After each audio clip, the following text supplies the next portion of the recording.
এদিকে গেল কয়েকদিনের মতো আজও ভারী বৃষ্টিপাত অব্যাহত রয়েছে পার্বত্য জেলা বান্দরবানে। ফলে পাহাড় ধসের শঙ্কা দেখা দিয়েছে, থমকে গেছে জনজীবন। আবহাওয়া অফিসের তথ্য মতে সোমবার সকাল 9টা পর্যন্ত গেল 24 ঘন্টায় 121 মিলিমিটার বৃষ্টিপাত রেকর্ড করা হয়েছে। পানি বেড়ে তা ঢুকে পড়ছে নিম্নাঞ্চলে। প্রবল বৃষ্টির কারণে বিভিন্ন অংশে ধসে যাওয়ায় বান্দরবান লামা সড়ক যোগাযোগ বন্ধ হয়ে গেছে। পাহাড় ধসের শঙ্কা দেখা দেয় মানুষের মাঝে দেখা দিয়েছে আতঙ্ক। দুর্যোগ মোকাবেলায় সদর সহ 7টি উপজেলায় 220টি অস্থায়ী আশ্রয় কেন্দ্র খোলা হয়েছে। পাহাড়ে ঝুঁকি নিয়ে বসবাসকারীদের নিরাপদে সরে যেতে মাইকিং করছে প্রশাসন।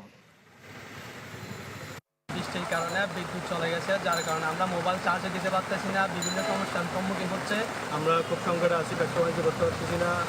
বান্দরবানে সাঙ্গু নদীর পানি, মাতামুহুরী নদীর পানি প্রচণ্ড বেড়ে যাচ্ছে। আমরা খুব ভয়ের মধ্যে আছি।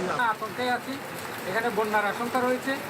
এই বন্যার মধ্যে মানুষের জনদুর্ভোগ আরও বাড়বে। আমাদের যতগুলো স্কুল আছে এই স্কুলগুলোকেও রেডি রাখতে আমরা বলেছি এবং আমরা মনে করি আমাদের সক্ষমতা আছে।